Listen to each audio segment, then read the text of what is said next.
Good afternoon all. In last lecture we have completed the solid waste management. Okay, solid waste management, that part we have completed in the last lecture. Now remaining part we'll see in this lecture. बघा remaining part मध्ये काय काय राहिलेलं आपलं modes of transport. Second point राहिलेला आहे तो म्हणजे कुठला tunneling. Third point राहिलेला आहे तो intelligent transportation system. Okay, that part we'll see in this lecture. Modes of transport. What is meant by the modes of transport? Transportation म्हणजे काय? What is mean by the transportation? Transportation म्हणजे काय? Movement of vehicles, movement of the pedestrians, movement of the goods from one place to the another place. That is nothing but a transportation. But there are the different types of the modes. Okay? Transportation चे वेगवेगळे modes आहेत. कुठले कुठले modes आहेत? Anyone can please. What are the different types of the modes of transportation? Railway, waterway, Land, railway, railway, Okay, transportation on the land, transportation through the air, transportation through the water. These are the different types of the modes of the transportation.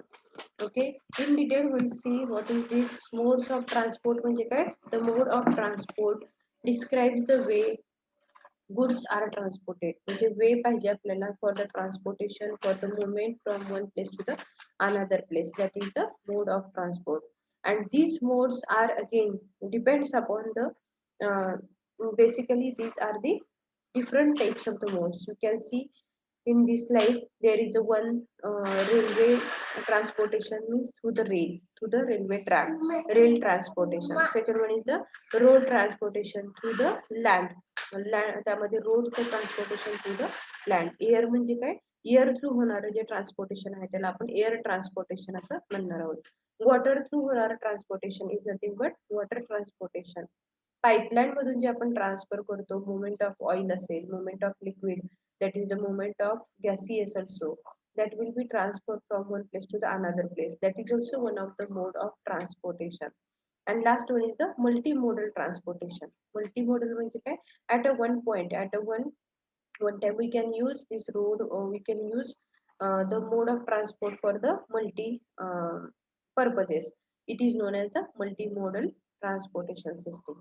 तर बघा, in this way we have seen this the type modes of the transportation. First one is the transportation is nothing but movement of vehicle from one place to the another place. Only vehicle नाहीये तर त्या ठिकाणी पेडिस्ट्रियन्स असतील, काही goods असतील, luggages असतील, that should be transferred from one place to the another place. That is called as a mode of, that is called as a transportation. आणि हे ट्रान्सपोर्ट करण्याचे जे मोड आहेत तर त्याला आपण म्हणणार आहोत मोड्स ऑफ ट्रान्सपोर्टेशन. असे कुठले कुठले मोड आहेत मग?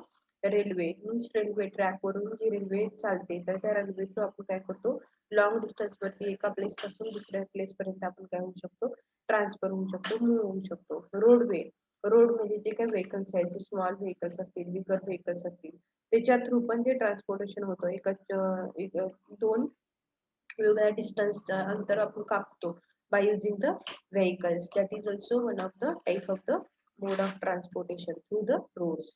एअर म्हणजे काय? एअरक्राफ्ट असेल, एरोप्लेन असेल, त्याच्या साह्याने आपण काय करतो, थ्रू द एअर आपण काय करतो, मूव्ह करतो, मूव्ह होतो from one place to the another place. That is the air transportation. Water transportation म्हणजे काय? वॉटर थ्रू होणारं ट्रान्सपोर्टेशन. मग त्यामध्ये शिप असतील, काही बोटी असतील, त्याच्यापासून होणारं transportation. That is the water through transportation. After that pipeline. Pipeline मध्ये काय तर लिक्विड असेल, गॅसेस असतील, तर ह्याचं जे होणारं ट्रान्सपोर्टेशन आहे that is nothing but a pipeline through transportation. आणि मल्टी मॉडल म्हणजे काय? ऍट अ सिंगल एकच मोड आहे तो मल्टी काय करायचं, मल्टी मोड साठी आपल्याला काय करायचंय, उपयोगात आणायचंय. That is nothing but a multi modal transportation system. So one by one we'll see all the types of the modes. First one is the railway track. तर रेल्वे ट्रॅक हा एक पार्ट आहे, तो कशावरच येणार आहे, थ्रू द लँड. आपल्या land वरतीच आपण रेल्वे ट्रॅक काय केलेला असतो, कास्ट केलेला असतो ते. ओके, आणि त्याच्यावरून काय होत असते तर ट्रेन आपली काय होत असते तर जात असते. So that will be come under this railway track. म्हणजे या रेल्वे ट्रॅकलाच आपण रेल्वेला थ्रू द रेल्वे ट्रॅक म्हणजे it is a mode of land through transportation bye using the railway track.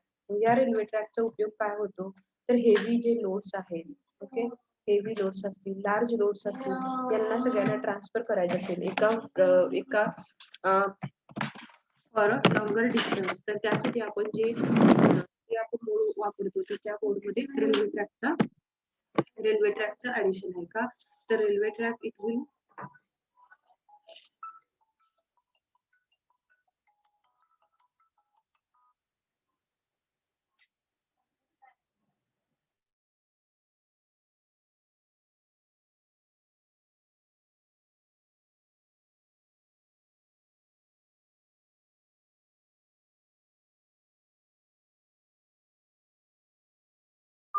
Mummy आपली बाबा आहे ते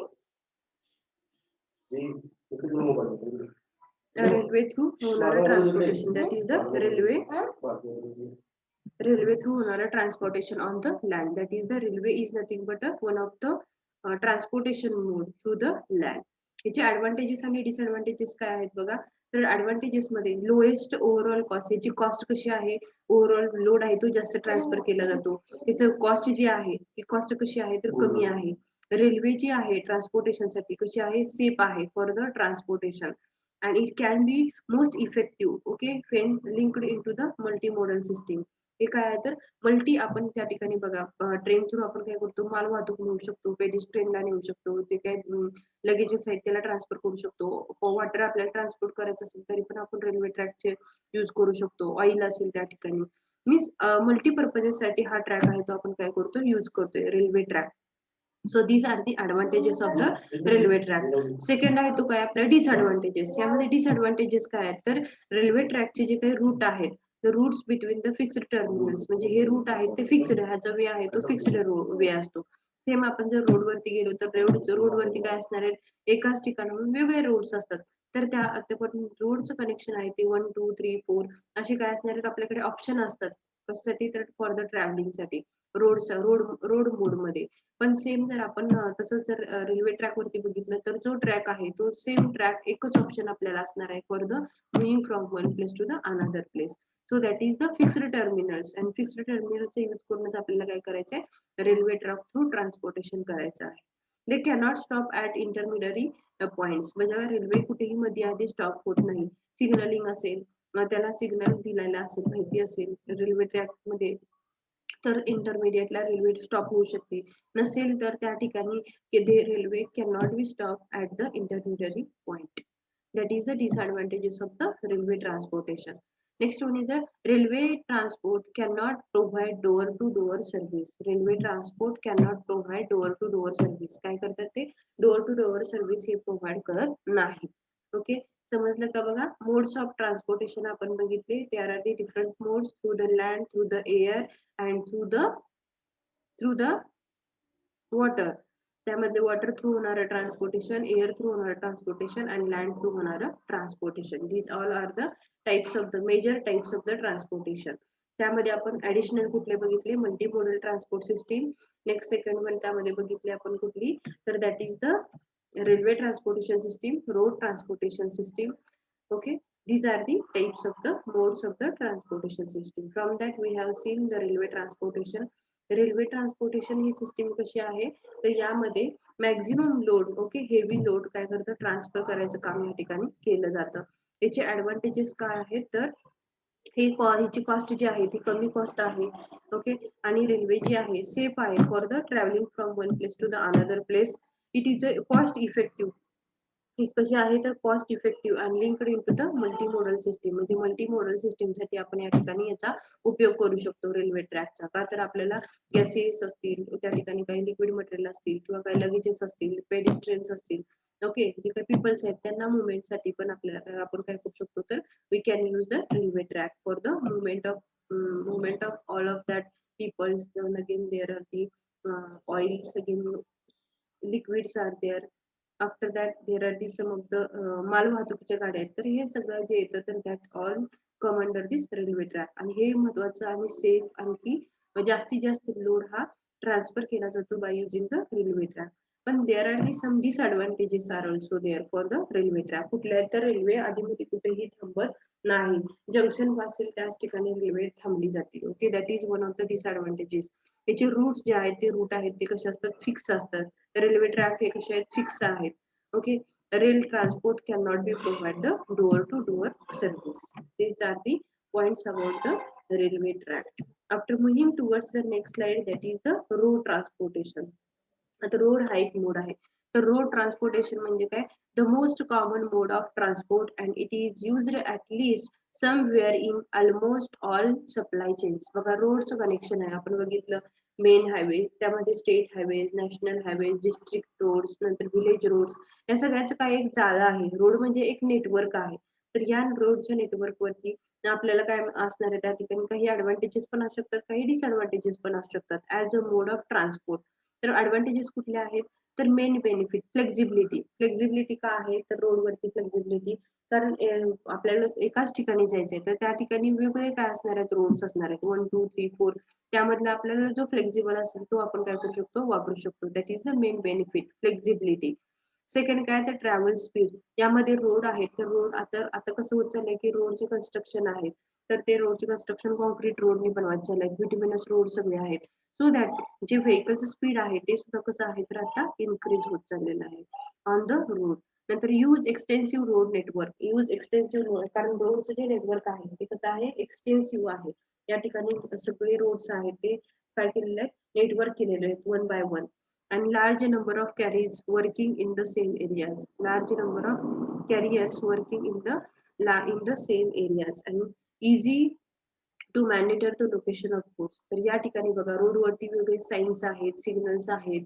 ओके, तर यामुळे टोल नाकेज आहेत. तर यामुळे की आपल्या व्हेकलचं काय होतं, मॉनिटरिंग करता येतं, लोकेशन ऑफ गुड्स.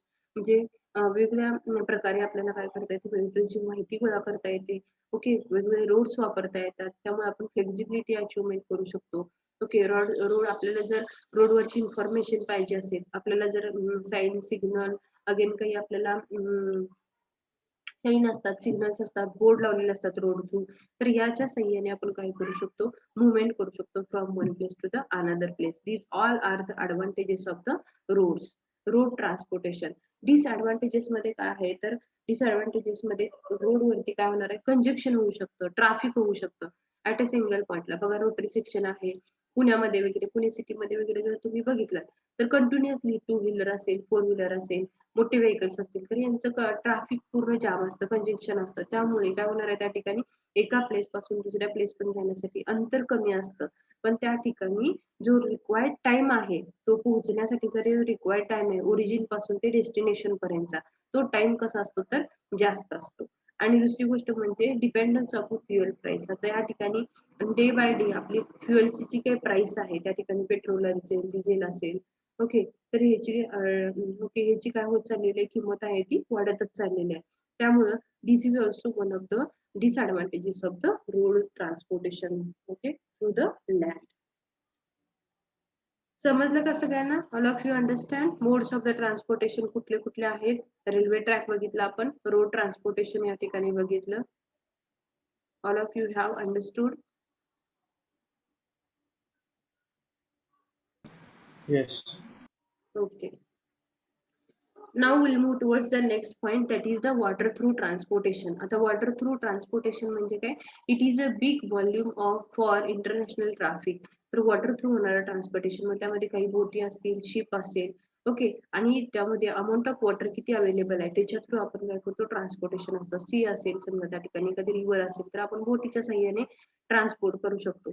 पण या ठिकाणी पिक्चर मध्ये तुम्ही बघू शकता, या ठिकाणी या ठिकाणी अमाऊंट ऑफ वॉटर हे काय पूर्ण समुद्र दाखवलेले आहे, आणि ह्याच्या थ्रू होणारे हे ट्रान्सपोर्टेशन आहे थ्रू द शिप. तर ह्या ठिकाणी वॉटर थ्रू होणारे ट्रान्सपोर्टेशन ह्याचे ऍडव्हान्टेजेस आणखी डिसएडव्हान्टेजेस काय आहेत, तर ऍडव्हान्टेजेस मध्ये हेवी अँड बल्की गुड्स, जे की मटेरियल आहे किंवा लगेजेस आहेत, हेवी आहेत, तर ते ट्रान्सपोर्ट करण्याचं काम या वॉटर थ्रू ट्रान्सपोर्टेशन सिस्टीमनं केलं जातं. For products long lead times, म्हणजे हे प्रोडक्ट रिच होण्यासाठी ओरिजिन पासून ते डेस्टिनेशन पर्यंत पोहोचण्यासाठी जो रिक्वायर्ड टाइम आहे, तो टाइम कसा असतो, जास्त टाइम असतो. बट ही वॉटर थ्रू होणारी जे ट्रान्सपोर्टेशन सिस्टीम आहे, ती सिस्टीम कशी आहे, चिपर आहे as compare to railway track असेल, as compare to the road असेल. तर ही जी चिपर ही जी सिस्टीम आहे कुठली, water through transportation is a cheaper traffic. Okay, याचे डिसएडव्हान्टेजेस काय आहेत, difficult in monitoring exact location. बघा यामध्ये जर समुद्रामधून जर शिप जात आहे, तर त्या ठिकाणी वेगवेगळ्या एन्व्हायरमेंटल कंडिशनवर, समजा पाऊस पडत असेल, काय वेळेला त्या ठिकाणी धुकं पडलेलं असेल, तर त्यावेळेला काय होणार आहे तर आपल्याला exact here will be a difficulty for the monitoring the exact location. Okay. Second point काय की लिमिटेड टू अप्रोप्रिएट पोर्ट्स. वेगवेगळे पोर्ट्स आहेत ज्या ठिकाणी आपलं शिप थांबणार आहे तर त्या ठिकाणी लिमिटेड काय असणार आहे पोर्ट्स असणार आहेत. आणि transport to ship take time, म्हणजे शिप ट्रान्सफर होण्यासाठी जो काही रिक्वायर्ड टाइम आहे तो टाइम कसा आहे, ज्या टाइम लागतो तो कसा लागतो, जास्त टाइम लागतो. तर यामुळे या ठिकाणी जे काही अर्ली खराब होणारे जे वस्तू आहेत त्यामध्ये फ्रुट्स असतील, मिल्क प्रोडक्ट असतील, जे की लवकर खराब होतात, तर असे प्रोडक्ट जे आहेत ते आपण वॉटर थ्रू ट्रान्सपोर्टेशन सिस्टीम न आपण ट्रान्सफर करू शकत नाही. का तर it will required a more time. That is the one of the disadvantages of this water through transportation. समजलं का? Water through transportation is nothing but a transport mode through the water. त्याचे advantages काय आहेत तर heavy material आपण transfer करू शकतो. Okay. पण प्रोडक्टला ट्रान्सफर होण्यासाठी एका प्लेस पासून दुसऱ्या प्लेस पर्यंत शिप थ्रू होणारं जे ट्रान्सपोर्टेशन आहे which requires the more time. आणि ही जी मेथड आहे ती कशी आहे तर चिपर मेथड आहे ऑफ द ट्रॅफिक. याचे डिसएडव्हान्टेजेस काय आहेत तर difficulty in monitoring exact location. आपल्याला काय होतं डिफिकल्टी होते कधी तर एक्झॅक्ट लोकेशन आपल्याला जेव्हा फाइंड आउट करायचं आहे तर त्यावेळेला it will be become a difficult for us to monitor the exact location. Next one is the limited to appropriate ports. Limited to appropriate ports म्हणजे ज्या ठिकाणी पोर्ट्स आहेत ते कसे आहेत लिमिटेड आहेत. So that transfer to ship take time, म्हणजे ह्या ठिकाणी ट्रान्सफर होण्यासाठी रिक्वायर्ड जो टाइम आहे शिपला तो कसा आहे जास्त आहे. तर त्यामुळे या ठिकाणी जे काही लवकरात लवकर खराब होणाऱ्या ज्या वस्तू आहेत, मिल्क असेल, काही वेळेला दुधाचे पदार्थ असतील, फ्रुट्स असतील, तर ते या सिस्टीम थ्रू या transportation water through transportation system नुसार आपण काय करत नाही तर ट्रान्सपोर्ट करत नाही. So that is the water through transportation. Next one is the air transportation. Air transportation म्हणजे काय तर एअर थ्रू होणारं ट्रान्सपोर्टेशन. मग तो एअरक्राफ्ट असेल, एरोप्लेन असेल, तर त्याच्या थ्रू होणारं जे ट्रान्सपोर्टेशन आहे is known as the air through transportation through the mode of air. Urgent and perishable goods or high value are transported by airs.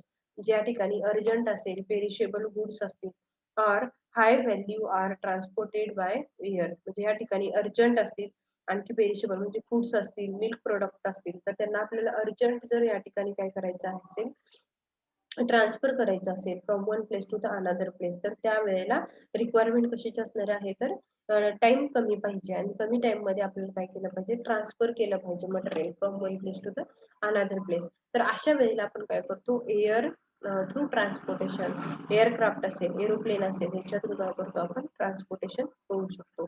किंवा काही लोक आहेत समजा पीपल्स आहेत तर त्यांना पण अर्ली टाइम मध्ये ज्या ठिकाणी बसने 10 तास 15 तास लागतात तर त्या ठिकाणी आपल्याला जर लवकरात लवकर रीच व्हायचं असेल, पोहोचायचं असेल आपल्या डेस्टिनेशनला, तर त्या ठिकाणी they can use the air through transportation through the aeroplane. Okay. That is the air through the air mode, that is the airport transportation. Next one याचे ऍडव्हान्टेजेस काय आहेत स्पीडी ऑफ डिलिव्हरी, म्हणजे या ठिकाणी जे डिलिव्हरी होतं मटेरियलचं हे कसं आहे स्पीडी आहे. याचे डिसएडव्हान्टेजेस काय आहेत तर it is a costly transportation. ह्या ठिकाणी कॉस्ट आहे म्हणजे पैसे आपले खर्च होणार आहे, that is the costly transportation system आहे.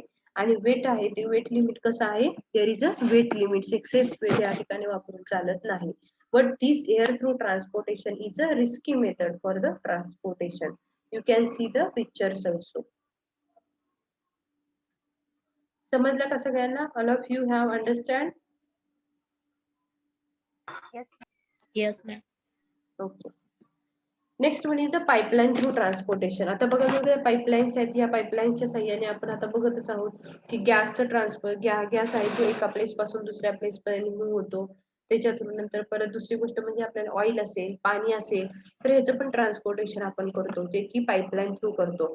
So it is known as a pipeline through transportation. The main usage of pipelines are oil gas together with the utilities of water and the sewages. Okay. Advantages काय आहेत तर moving large quantity over long distance. Moving large quantity over long distance म्हणजे long distance पर्यंत आपल्याला gases असतील, liquid असतील, त्याला काय करायचंय ट्रान्सफर करायचंय, तर त्यावेळेला आपण काय वापरतो तर पाईपलाईन वापरतो. Next one is the cheapest way of moving liquids. It is a chip म्हणजे ही पूर्ण चिप मेथड आहे की त्या ठिकाणी वॉटर आपण काय करतोय तर वॉटर असेल, लिक्विड असेल, गॅसेस असतील तर त्यांना मूव्ह करण्याचा प्रयत्न करतोय एका प्लेस पासून ते दुसऱ्या प्लेस पर्यंत. आणि local network can add the flexibility. आता या ठिकाणी फ्लेक्झिबिलिटी कशी असणार आहे, फ्लेक्झिबिलिटी नसणार आहे, कारण only one way is there. तर एकाच रूटनं काय होणार आहे, तो गॅस जो असेल किंवा तो लिक्विड असेल ते काय होणार आहे, मुवमेंट असणार आहे त्याचे.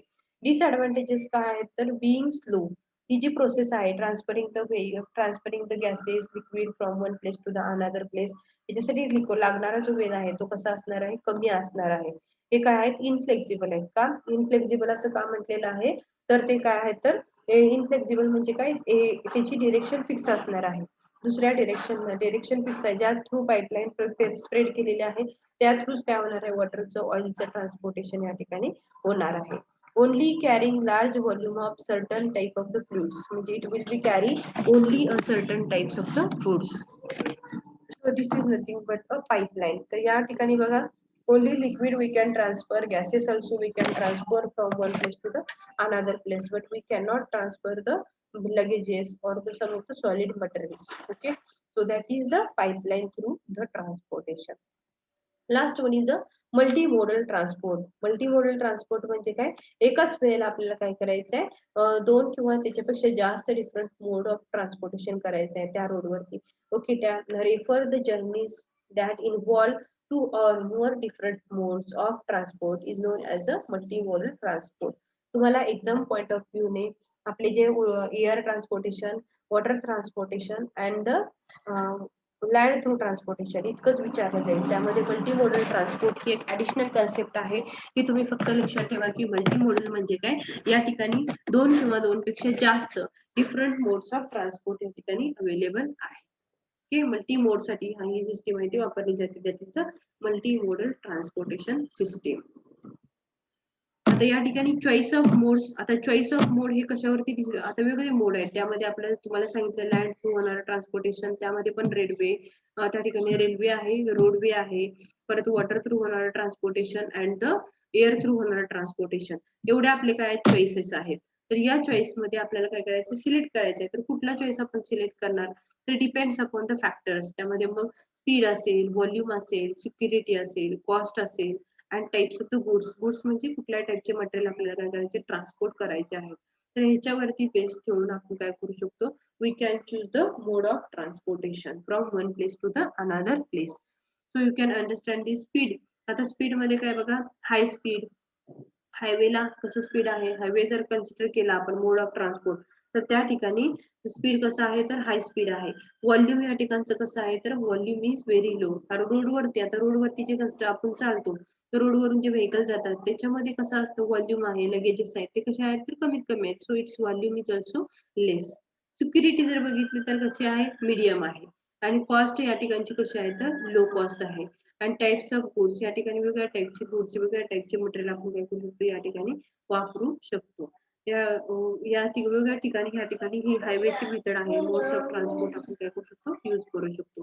रेल्वे ट्रॅक, आता रेल्वे ट्रॅक मध्ये आपण ऑलरेडी बघितलं, जे हेवी मटेरियल आहे, जे जड वस्तू आहेत, तर त्याला ट्रान्सफर करायचं एका प्लेस पासून दुसऱ्या प्लेस पर्यंत, तर त्यावेळेला आपण रेल्वे ट्रॅकचा वापर या ठिकाणी करतो. पण रेल्वे ट्रॅकचं जे स्पीड आहे ते मीडियम स्पीड असतं, सिक्युरिटी जास्त असते, त्याची कॉस्ट आहे ती मीडियम असते.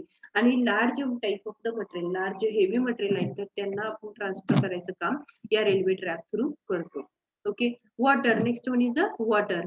वॉटरचं काम काय आहे, तर वॉटर थ्रू होणारं ट्रान्सपोर्टेशन. तर या वॉटर थ्रू होणाऱ्या ट्रान्सपोर्टेशन मध्ये काय स्पीड आहे ते कमी आहे. का, तर वॉटर मधून होणारे वॉटरचे प्रेशर असेल, त्या ठिकाणी वेव्हज असतील, ओके, त्या ठिकाणी त्यामुळे जे वॉटर थ्रू होणारं ट्रान्सपोर्टेशन आहे ते कसं आहे, तर स्पीड त्याचं कमी आहे.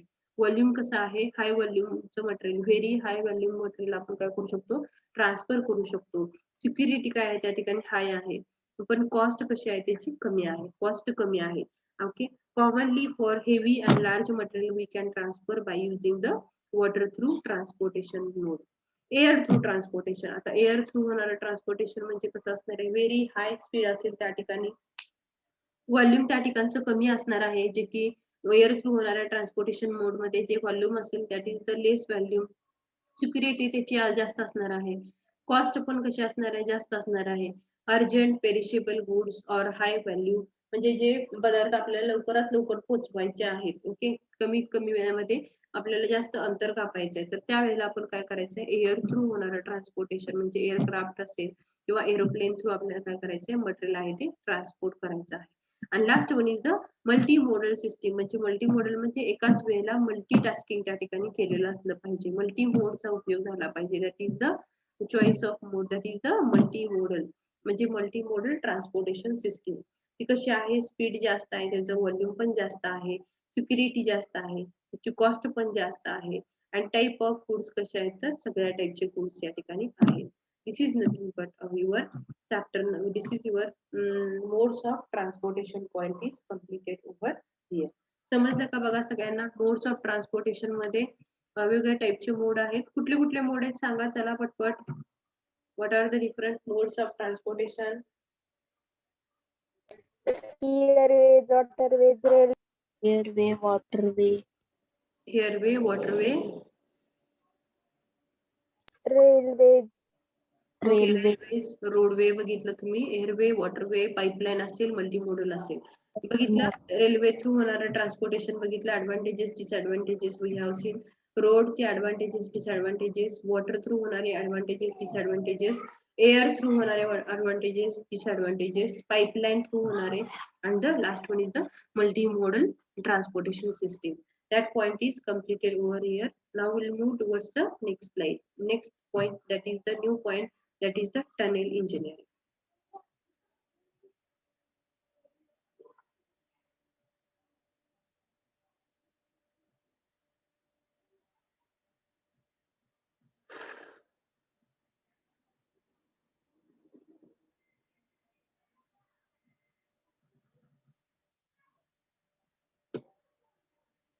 ठीक आहे, I will ask you one question.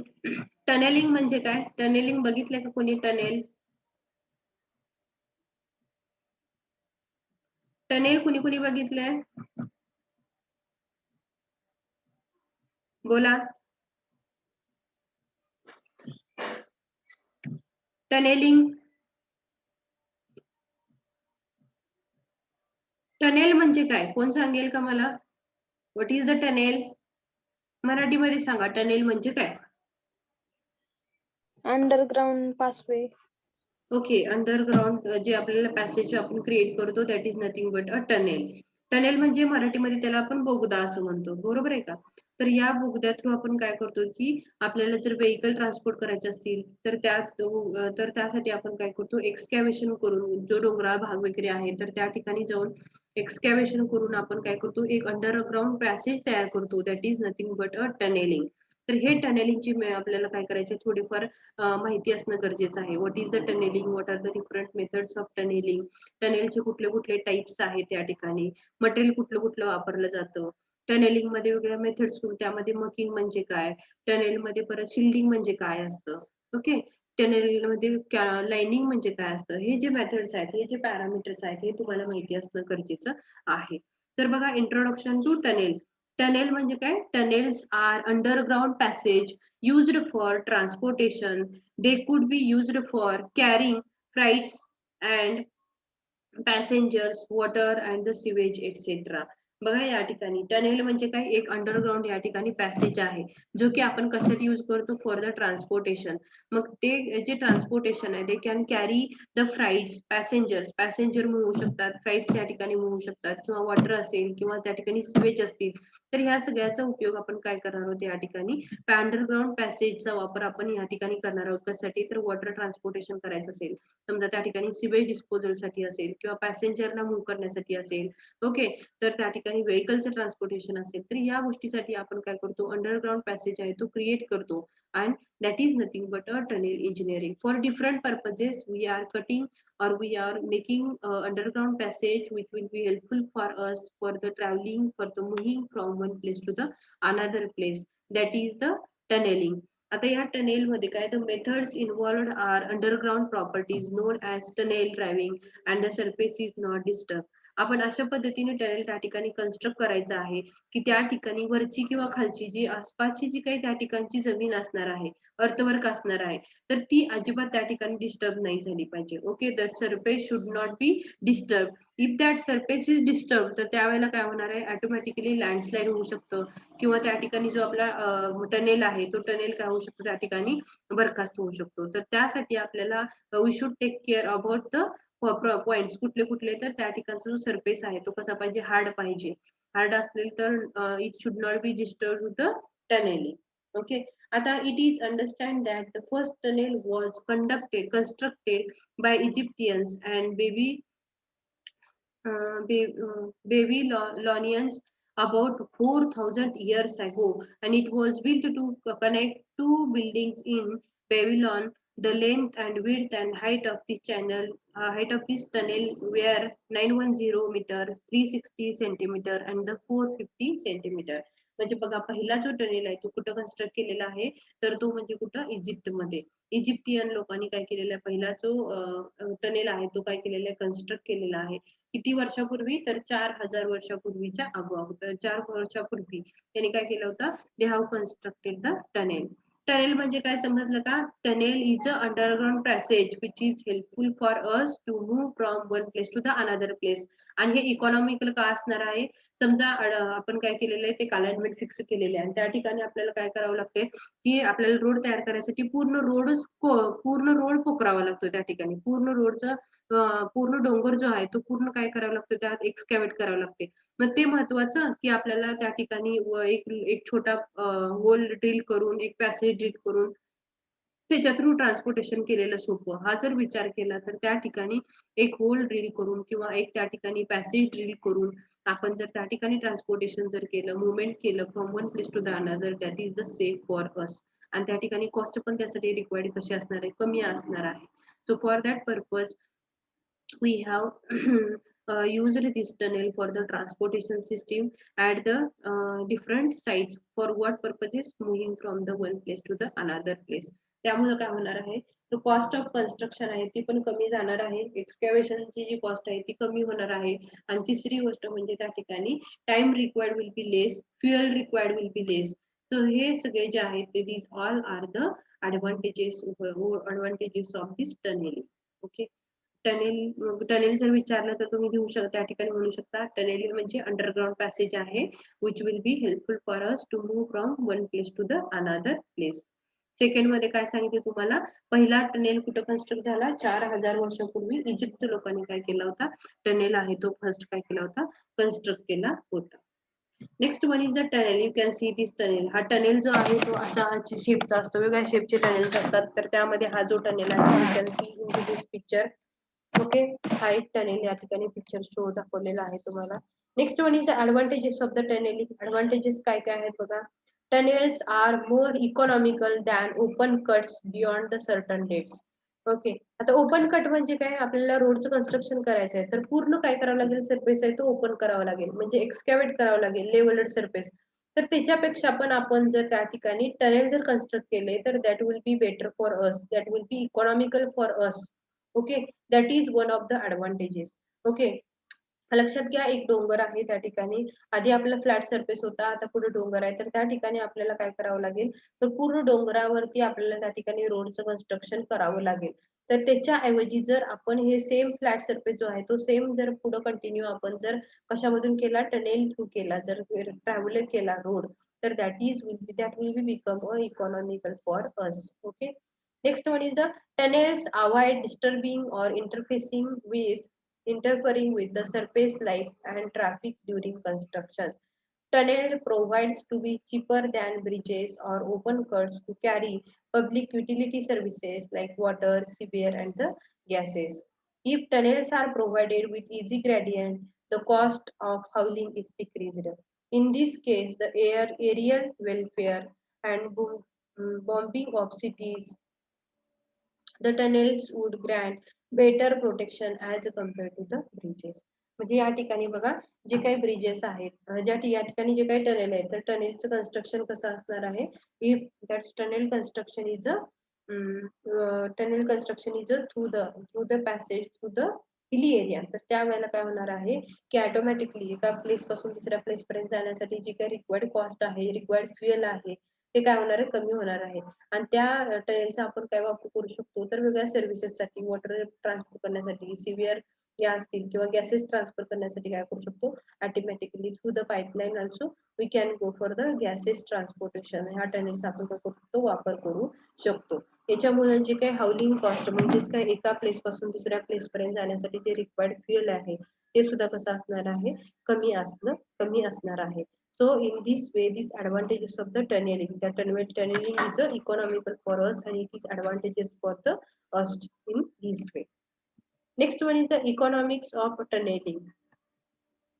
Economy काय असणार आहे तर या ठिकाणी जर त्या ठिकाणी ज्या ठिकाणी आपण काय करत आहोत तर कन्स्ट्रक्शन ऑफ टनेल करत आहोत, तर अशा ठिकाणी जर हार्ड स्ट्राटा जर अवेलेबल असेल तर हार्ड स्ट्राटामुळे काय होऊ शकतो, तर रिक्वायर्ड कन्स्ट्रक्शन कॉस्ट आहे ती काय होणार आहे, कमी होणार आहे. का बरं, तर त्या ठिकाणी जे काही पार्टिकल एक्सकॅव्हेशन केल्यानंतर कंटिन्युअसली त्या ठिकाणी जे फ्रीली फॉल होणारे जे मटेरियल आहे तर ते काय असणार आहेत, कमी असणार आहे. कारण त्याची स्वतःची ओरिजिनल काय असणार आहे, तेवढी पॉवर असणार आहे, स्ट्रेंथ असणार आहे. त्याच्यामुळे मकिंग नावाचा प्रकार त्या ठिकाणी होणार नाही. मकिंग म्हणजे काय, फ्रीली फॉलिंग ऑफ मटेरियल. एक्सकॅव्हेट करत गेले की वरून मटेरियल जर ढासळत असेल तर त्याला आपण काय म्हणतो, मकिंग. त्या ठिकाणचं जो मटेरियल आहे ते कसे असणार आहे, सॉफ्ट मटेरियल असणार आहे. तर त्या सॉफ्ट मटेरियल मुळे मकिंग नावाचे काय होणार आहे, त्या ठिकाणी डिसएडव्हान्टेजेस होणार आहे.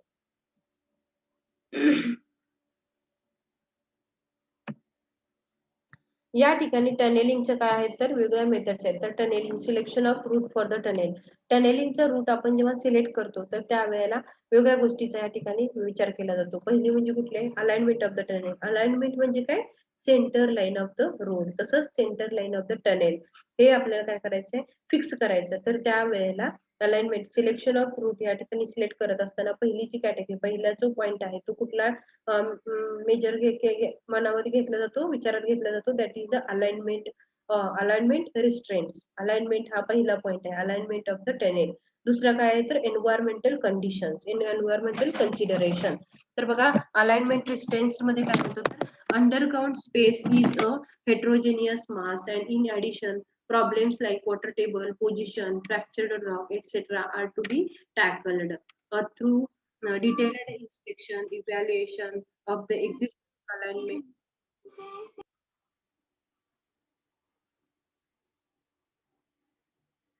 Existing alignment restraints of underground space should therefore be made and correlated with the tunneling technology to be adopted for the project.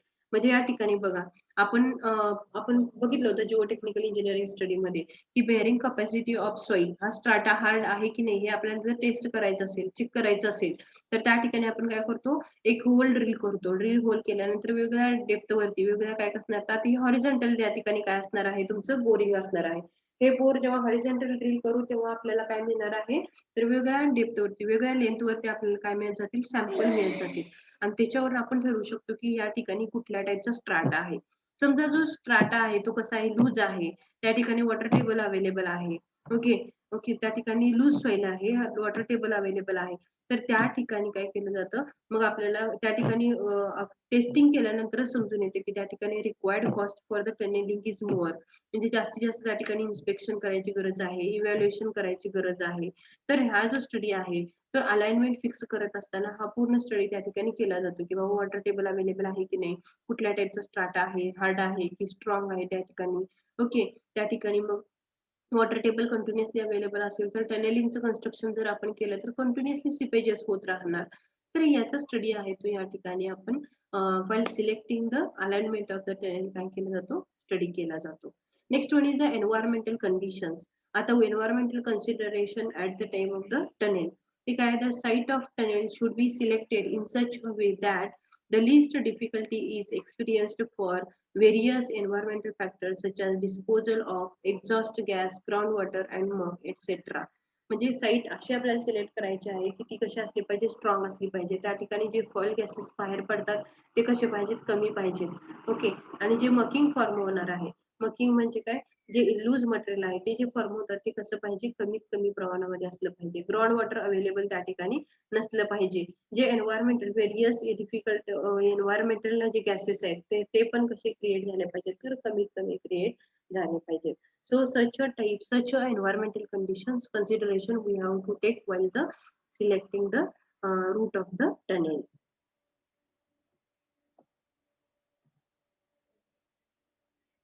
समजते का सगळ्यांना? All of you understand? Tunnelling म्हणजे काय, कळलं का? टनेलिंग म्हणजे काय असतं, तर ओपन पॅसेज असतो अंडरग्राउंड. ओके, तर त्यामध्ये परत टनेलिंगच्या वेगळ्या मेथड्स आहेत. इकॉनॉमिकल कुठली मेथड आहे, अनइकॉनॉमिकल काय आहे. तर हार्ड स्ट्राटा असेल, लूज स्ट्राटा असेल तर काय होतं. स्ट्राटा जर हार्ड असेल तर ती कशी असणार आहे सिस्टीम, टनेलिंगचं कन्स्ट्रक्शन कसं असेल तर इकॉनॉमिकल असेल.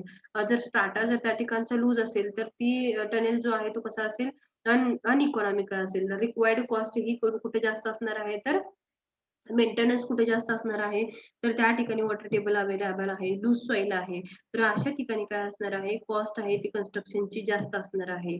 ओके, त्याचं मेंटेनन्स पण आपल्याला सारखं जास्त करावं लागेल.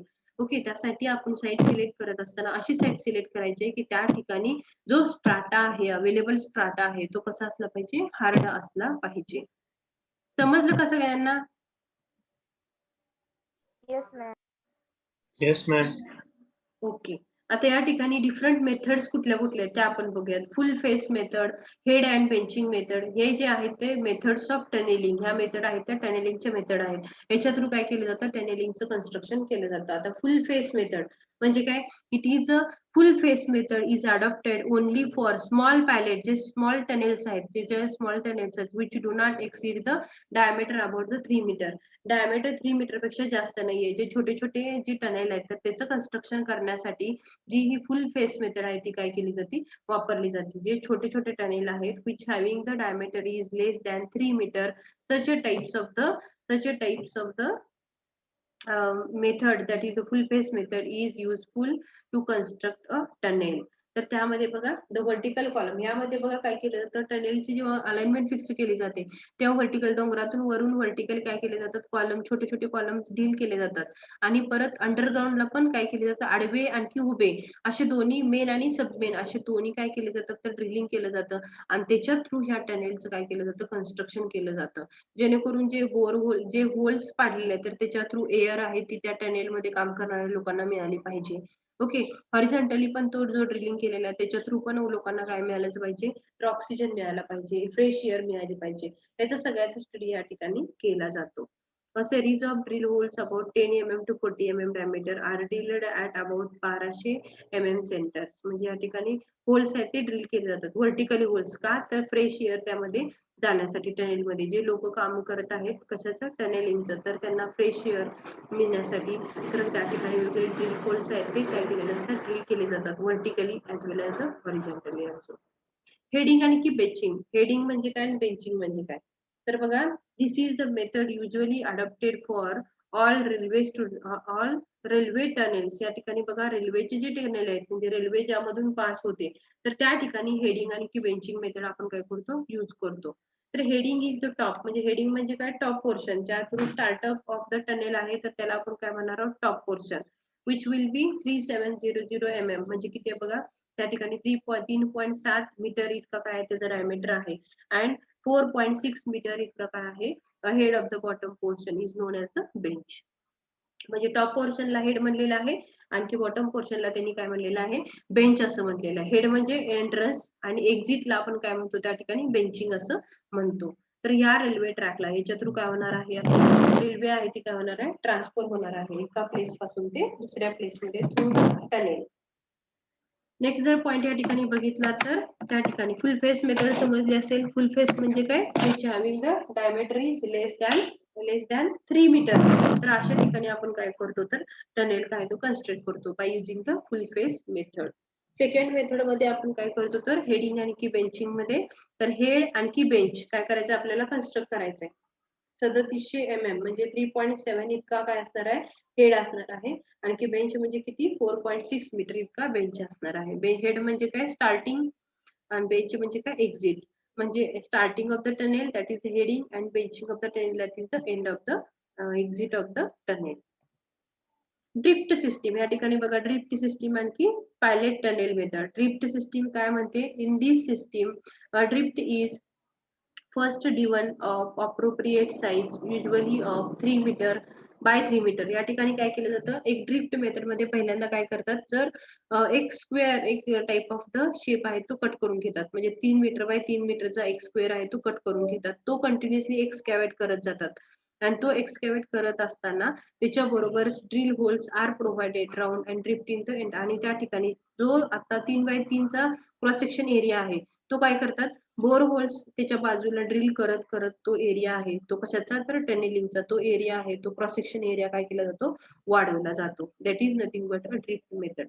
ड्रिफ्ट म्हणजे काय, ऍट द सेंटरला काय करायचं, पहिल्यांदा ड्रिफ्ट वाढवून घ्यायचा, 3 मीटर बाय 3 मीटर. स्क्वेअर असेल तर, रेक्टँग्युलर असेल तर, सर्क्युलर असेल तर त्यासाठी वेगळे शेपचे असतील ते वेगळे डायमेन्शन्स असतील त्यासाठी, पण but for the rectangular section, for the square section 3 meter by 3 मीटरचा एक ब्लॉक काय करायचा, कट करून घ्यायचा आणि त्याच्या अवतीभोवती काय करायचे, आपल्याला ड्रिलिंग करत करत त्याचा एरिया आहे तो त्याचा डायमीटर आहे त्या टनेलचं काय करायचं, आपल्याला इन्क्रीज करायचंय. That is nothing but a drift system. The pilot tunnel method म्हणजे काय, the pilot tunnel which is first driven to full size is concentrated to the center line of the main tunnel and can be started from a number of holes. The pilot tunnels also helps in removal of smoke and the lighting and the ventilation of the main tunnel. म्हणजे पहिले pilot tunnel कसं आहे, तर pilot tunnel आहे तो पण same drift method सारखा आहे. सेंटर लाईन त्याची पहिला फिक्स केली जाते, त्याच्यानंतर जो कडेचा एरिया आहे तो काय केला जातो, एक्सकॅव्हेट करत जातो.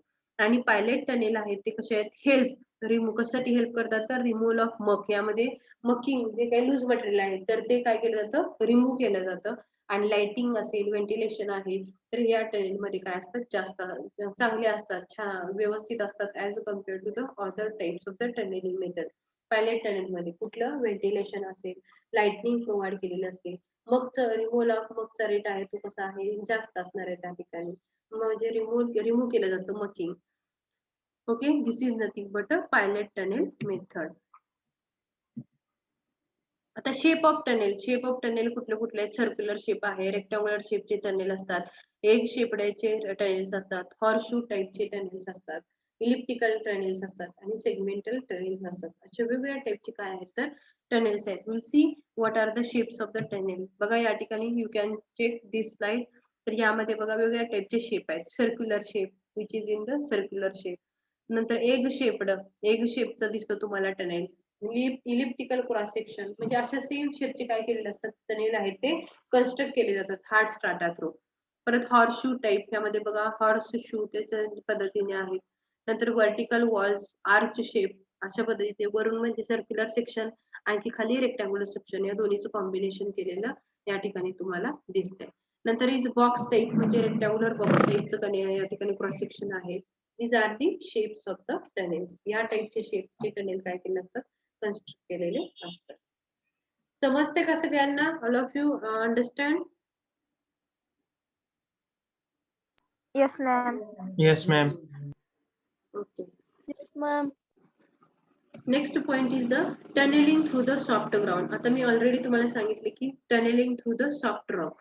सॉफ्ट रॉक म्हणजे काय, जे रॉक, आता समजा मला टनेलिंगचं कन्स्ट्रक्शन करायचं आहे, नुसतं ठिकाणचा स्ट्राटा कसा आहे, एकदम सॉफ्ट आहे, मी जसं जसं एक्सकॅव्हेट करत जाऊ तसं काय होणार आहे, वरचं जे मटेरियल आहे ते खाली पडणार. एक्सकॅव्हेट केलं वरचं मटेरियल खाली पडणार आहे. तर याचा प्रॉब्लेम काय होऊ शकतो की सॉफ्ट रॉक मुळे काय होणार आहे, तर त्या ठिकाणी मेंटेनन्स जास्त होणार.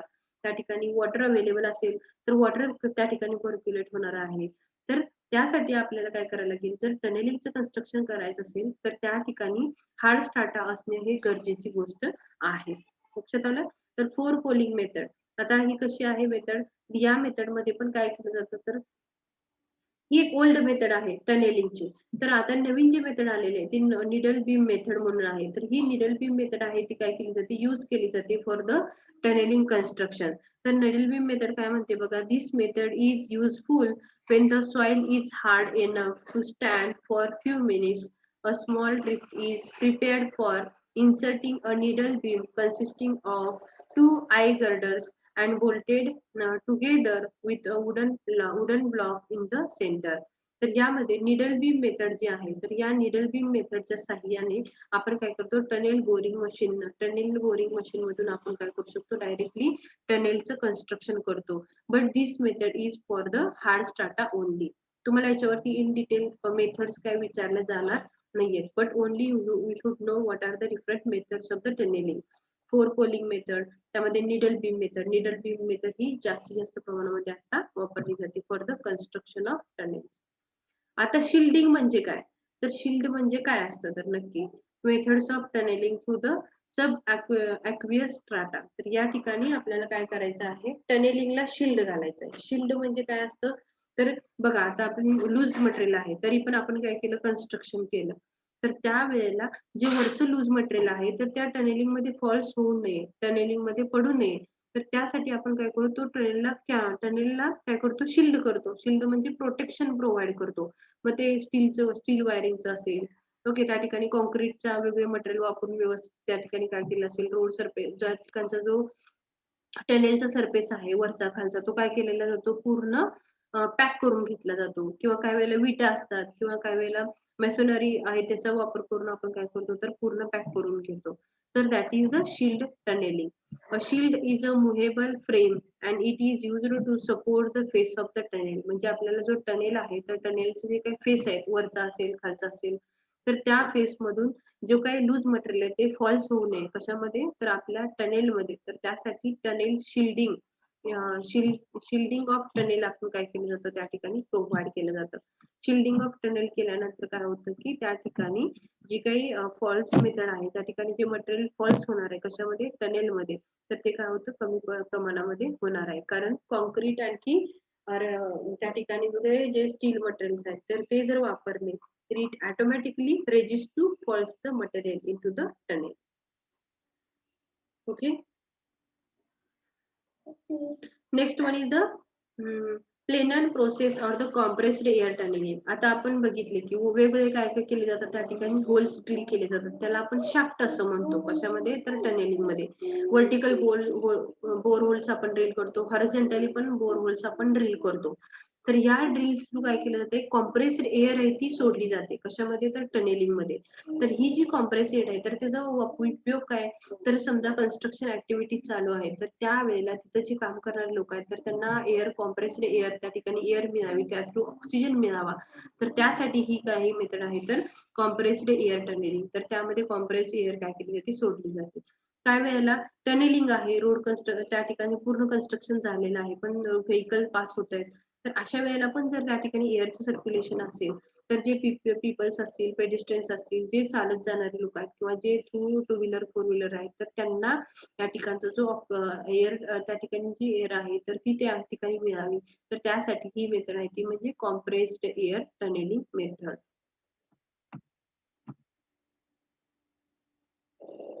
आता लाइटिंग ऑफ टनेल्स. आता टनेल मध्ये लाईट पाहिजे की नाही याचा उपयोग काय असतो, टनेलिंग मध्ये लाईट प्रोव्हाइड कशी करायची, तर टनेलिंग मध्ये लाईट असायला पाहिजे कारण ट्रान्सपोर्टेशन सिस्टीम आपण करतो त्या ठिकाणी, तर एवढी आणि एवढी ट्रान्सपोर्टेशनला आपल्याला लाइटिंग सिस्टीम प्रोव्हाइड करायची आहे.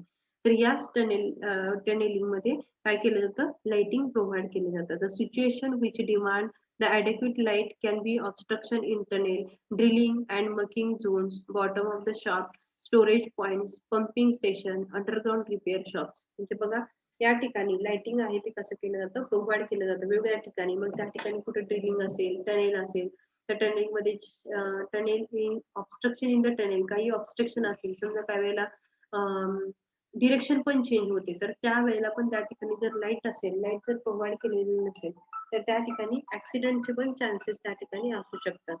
So for that purpose lightning should be provided into the tunnels. The spacing of lights will depend on the various factors. आता या ठिकाणी जी लाईटचं स्पेसिंग आपण देणार आहोत ते वेगवेगळ्या फॅक्टर वरती डिपेंड असणार आहे. कुठल्या कुठल्या टनेलचं डायमेन्शन किती आहे, ओके, टनेलचं मॅक्झिमम आहे की मिनिमम डायमेन्शन आहे त्या ठिकाणी, size of the light source, nature of rock, म्हणजे कुठल्या टाइपचे आपण त्या ठिकाणी व्हेंटिलेशन साठी किंवा व्हेंटिलेशन साठी काय करणार आहोत, तर लाइटिंग साठी किंवा व्हेंटिलेशन साठी जे आपण ओपन स्पेसेस प्रोव्हाइड करणार आहोत थ्रू द व्हर्टिकल होल्स, त्या ठिकाणी परत किती आपल्या डायमेन्शन्स ऑफ द टनेल किती आहे, ओके, नेचर ऑफ रॉक कुठल्या कुठल्या टाइपचा आहे, तर ह्याच्यावरती डिपेंड करेल कुठली गोष्ट, तर lighting of the tunnels. And last point is the tunnels. The common types of the lights are used in tunneling work are acetylene gases lighting, electrical lighting, या इलेक्ट्रिकल लाइटिंग सिस्टीम आपण या ठिकाणी काय करतो, वापरतो. So you can see this. बघा या ठिकाणी हा एक आहे तो आपला टनेल आहे. या टनेल मध्ये पूर्ण लाइटिंग सिस्टीम आहे ती कशी केलेली आहे, प्रोव्हाइड केलेली आहे. ओके. या ठिकाणी साइन्स पण असू शकतात, सिग्नल्स पण असू शकतात ऍज अ ट्रान्सपोर्टेशन सिस्टीम म्हणून. Okay, through this we can go directly from the one place to the another place. आता या ठिकाणी शाफ्ट म्हणजे काय असतात आणि मकिंग म्हणजे काय असतं. शाफ्ट म्हणजे काय असतात, तर व्हर्टिकल त्या ठिकाणी काय, the shafts are used for ventilation after the construction of tunnels. त्या ठिकाणी टनेलचं कन्स्ट्रक्शन जे झालं तर त्याच्यानंतर आपण कन्स्ट्रक्शन ऑफ टनेल नंतर काय करतो, एक शाफ्ट व्हर्टिकली प्रोव्हाइड केलेले असतात. तर या shaft through air, fresh air असेल, ओके, व्हेंटिलेशन साठी आपण काय करू शकतो, या ठिकाणी स्पेस आपण प्रोव्हाइड केलेली असते. These are also useful to accommodate the pipes of fans during the construction work. म्हणजे या व्हर्टिकलच्या पाईप्स असणार आहेत, व्हर्टिकलचे शाफ्ट्स असणार आहेत, तर याच्यामधून आपण कॉम्प्रेस्ड एअर आहे ती काय करतो, प्रोव्हाइड करतो फॉर द कन्स्ट्रक्शन ऍक्टिव्हिटी. जेव्हा कन्स्ट्रक्शन ऍक्टिव्हिटी चालू असतात, समजा पूर्ण कन्स्ट्रक्शन करून झालेलं आहे पण परत काही मेंटेनन्स आला, तर त्यावेळेला पण जे मेंटेनन्स करणारे लोक आहेत तर त्यांना ऑक्सिजन मिळण्यासाठी, ओके, फ्रेश एअर नेण्यासाठी, तर त्या ठिकाणी काय केलं जातं, या शाफ्ट थ्रू कॉम्प्रेस एअर ही सोडली जाते. Next one is the mucking. Mucking म्हणजे काय, in case of tunneling the method rock, in case of tunneling through rocks the blasted rock or earth has to be removed from the tunnel and this is the process of known as the mucking. म्हणजे काय, जो loose material आहे, soft material आहे, ते आपल्या construction activity चालू असताना जर समोरासमोर सारखं जर काय झालं, कलेक्ट होत गेला, तर त्या मटेरियलला आपल्याला काय करायचंय, डायरेक्टली रिमूव्ह करत राहायचंय. तर ते डायरेक्टली रिमूव्ह करत असलेलं जे मटेरियल आहे, लूज मटेरियल आहे, तर त्या लूज मटेरियलला आपण काय म्हणतो, मकिंग असं म्हणतो. In case of tunneling through the rocks, blasted rock or the earth has to be removed from the tunnel. म्हणजे असं जे लूज मटेरियल आहे कन्स्ट्रक्शन ऍक्टिव्हिटी मध्ये जर मध्ये मध्ये येत असेल, लूज मटेरियल पडत असेल, तर ते लूज मटेरियल आपल्याला काय करायचंय, रिमूव्ह करायचंय as early as possible. That is nothing but a mucking.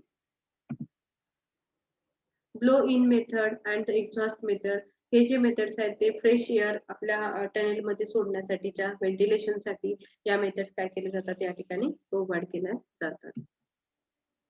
You can see this inside the tunnel. म्हणजे बघा टनेलचं जेवढं डायमीटर आहे, त्याचा शेप आहे, तर त्याच्यानुसार या ठिकाणी व्हेंटिलेशन आणखी आपल्याला लाइटिंग प्रोव्हाइड करायची गरज आहे. The lining of canal. Lining of canal म्हणजे काय, तर या ठिकाणी बघा, the lining will be required in practically all the tunnels to give a finishing touch to the tunnel cross section. तर या ठिकाणी टनेलचं कन्स्ट्रक्शन झालेलं आहे, समजा त्या ठिकाणी सॉफ्ट स्ट्राटा आहे किंवा हार्ड स्ट्राटा आहे, टनेलिंगचं काम कम्प्लीट झालेलं आहे, पण तरी सुद्धा काही त्या ठिकाणच्या काही काय होणार आहे, तर प्रॅक्टिकली इन द टनेल्स मध्ये काही सिच्युएशन चेंज झाल्या, कशासाठी, बिकॉज ऑफ द त्या ठिकाणी अर्थक्वेक झाला एखादा समजा, किंवा काही त्या ठिकाणी व्हायब्रेशन ऑफ अर्थ झालं, तर त्या ठिकाणी काय होणार आहे, तर ऑटोमॅटिकली त्या ठिकाणचं जे काही फ्री फॉलिंग ऑफ मटेरियल आहे ते काय होतील, टनेल मध्ये फॉल होतील. तर ते होऊ नये म्हणून आपण काय करतो, टनेल लाइनिंग करून घेतो. टनेल लाइनिंग हे कशासाठी, कुठल्या मटेरियलने केलं जातं, तर it is commonly used material used as a tunnel lining. कुठले आहेत, तर स्टोन्स आहेत, तर त्या ठिकाणी ब्रिक्स आहेत, सिमेंट आहे, कॉन्क्रीट आहे, रबर आहे, प्रिकास्ट पाईप्स आहेत, तर ह्याच्या साह्याने काय केलं जातं त्या ठिकाणी, तर टनेल लाइनिंग करून घेतलं जातं. In rocky ground, the lining can be carried out in any one of the following ways. म्हणजे काय केलं जातं, insert first and then side and the top. म्हणजे काय, टॉप असेल, पूर्ण जो टनेलचा लेअर आहे, तर त्याच्यावरती काय केलं जातं, सिमेंटचा थर दिला जातो, किंवा कॉन्क्रीटचा असेल, किंवा स्टोन असेल, ब्रिक्स असतील, सिमेंट असेल, कॉन्क्रीट असेल, तर ह्याच्या साह्याने काय केलं जातं, पूर्ण जो लेअर आहे तो पॅक करून घेतला जातो, जेणेकरून फ्री फ्लॉलिंग ऑफ त्या ठिकाणचं लूज मटेरियल आहे ते काय होईल, त्या ठिकाणी स्टॉप होईल.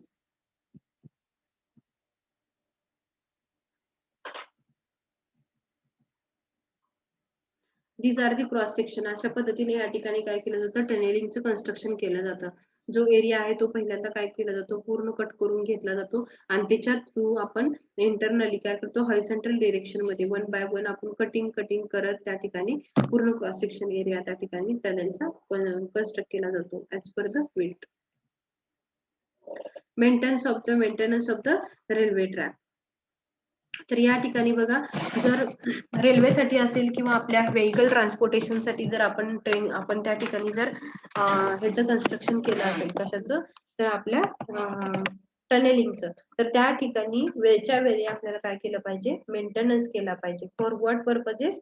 जर मेंटेनन्स आपण व्यवस्थित केला तर त्या ठिकाणी जे काही लिकेजेस होणार आहेत, शिपेजेस होणार आहेत, किंवा त्या ठिकाणी काही समजा जे फ्री फॉलिंग मटेरियल आहे, कॅनल लाईन त्या ठिकाणी आपण टनेल लाईनिंग जर केले नाही तर फ्री फॉलिंग जर मटेरियल होत असेल तर त्यासाठी आपल्याला काय केलं पाहिजे, रेग्युलरली इन्स्पेक्शन केलं पाहिजे, इव्हॅल्युएशन केलं पाहिजे.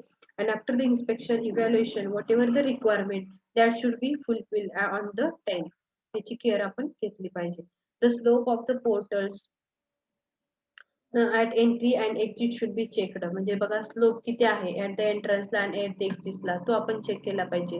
it should be seen whether the masonry has crushed, cracked or deteriorated. म्हणजे जो आपण टनेल लाइनिंग मध्ये जे काही मटेरियल वापरलेलं आहे, कसं म्हणजे जे क्रश्ड मटेरियल आहे त्या ठिकाणचं जे सिमेंट असेल, कॉन्क्रीट असेल किंवा मॅसोनरी मटेरियल असेल, तर ते व्यवस्थित आहे की नाही, क्रश्ड आहे की क्रॅक्ड आहे की डिटोरिएट झालंय, तर त्याचा स्टडी आपण त्या ठिकाणी केला पाहिजे. नंतर track through the tunnel should be in line and the level. हा जो ट्रॅक आहे तो कसा पाहिजे, लेवल मध्ये असला पाहिजे. Okay, it should be in line and the level. The dimensions of tunnel should confirm to original dimensions. हा डायमेन्शन जे आहेत तर ते कसे आहेत, करेक्ट आहेत की नाही, पहिले होते तसेच आहेत का, किंवा त्यामध्ये काही कमी जास्त झालेलं आहे. तर हे ज्या छोट्या छोट्या गोष्टी आहेत तर या गोष्टींची आपण केअर घेतली पाहिजे at the time of the maintenance of the railway tunnels or the transportation through the tunnels. And the lining of tunnel should be examined and checked if it is in satisfactory condition. आपल्याला directly regulation, आपण जसं रोडचं maintenance करतो तर त्या same पद्धतीने आपल्याला टनेलिंगचं inspection and evaluation करणं गरजेचं आहे. In this way, that is the most important point about the tunneling is completed over here.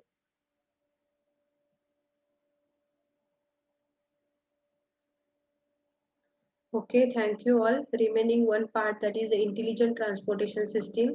That part we'll see in the tomorrow's lecture.